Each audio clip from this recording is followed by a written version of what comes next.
আগামীকাল 5ই অগস্ট সারা দেশের মুক্তিকামী জনতাকে ঢাকার উদ্দেশ্যে রওনা হওয়ার জন্য আমরা আহ্বান জানাচ্ছি। যারা পারবেন, যাদের পক্ষে সম্ভব হবে, আজ রাতেই আপনারা ঢাকার উদ্দেশ্যে রওনা হয়ে যান।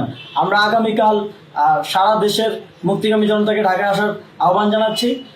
বিশেষ করে ঢাকার আশেপাশের যে জেলাগুলো আছে, আপনারা দায়িত্ব নিয়ে মসজিদের মাইকে ঘোষণা দিয়ে যাদেরকে পাবেন সবাইকে নিয়ে ঢাকার উদ্দেশ্যে রওনা হন। এই লড়াই আমাদের জন্য একটি চূড়ান্ত লড়াই।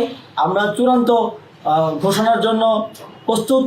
আমরা গণভবনের দিকে যাত্রার জন্য প্রস্তুত এবং সেই উদ্দেশ্যেই আপনারা সবাই ঢাকা আসুন। আমরা আপনাদের সবাইকে নিয়ে আমাদের চূড়ান্ত দাবি আদায়ে এগিয়ে যাব।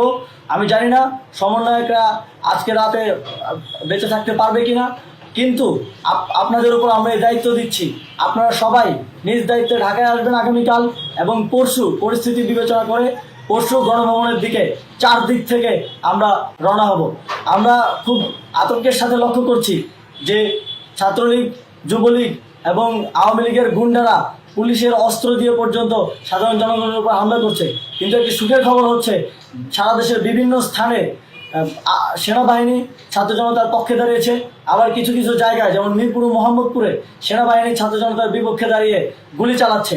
আমরা সেনাবাহিনীর প্রতি আহ্বান জানাতে চাই, আপনারা এদেশের নাগরিক এবং আপনারা এদেশের নিরাপত্তার দায়িত্বে আছেন, এদেশের জনগণের যানবাহনের নিরাপত্তার দায়িত্বে আছেন। আপনারা দেশের পক্ষে এবং দেশের জনগণের জন্য কাজ করবেন।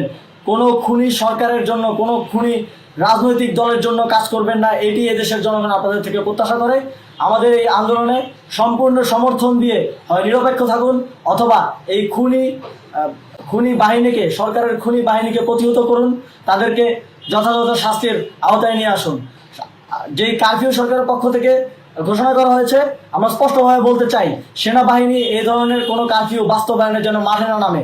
যদি মাঠে নামে তাহলে সেনাবাহিনী স্পষ্টভাবে অফিসিয়ালি জনতার বিরুদ্ধে দাঁড়াবে। আমরা চাই না সরকারের এই ষড়যন্ত্রে সেনাবাহিনী পাদিক। সেনাবাহিনীকে জনতার বিরুদ্ধে দাঁড়ানোর যে ষড়যন্ত্র সরকার রচনা করছে, সেটিতে সেনাবাহিনী পা দিবে না, এই বিশ্বাস আমরা রাখতে চাই। আওয়ামী লীগ আজ সারা দেশে তাদের খুনি বাহিনীকে নামিয়ে দিয়েও ছাত্র জনতার প্রতিরোধের মুখে টিকতে পারেনি। রাজপথের পরাজিত শক্তি হিসেবে তারা সেনাবাহিনী সহ অন্যান্য বাহিনীকে আমাদের বিরুদ্ধে কাজে লাগানোর চেষ্টা করছে। এই চেষ্টাকে, এই ষড়যন্ত্রকে ব্যর্থ করতে হবে এবং আগামীকাল সারা দেশে মসজিদে মসজিদে ঘোষণা দিয়ে ঢাকার উদ্দেশ্যে আপনারা রওনা হন। প্রত্যেকটি পরিবার থেকে অন্ততপক্ষে একজনকে ঢাকার উদ্দেশ্যে রওনা করে দিন। এই ইতিহাসের সাক্ষী হতে, একটি নতুন বাংলাদেশের অভ্যুদয় ঘটানোর একজন কর্মী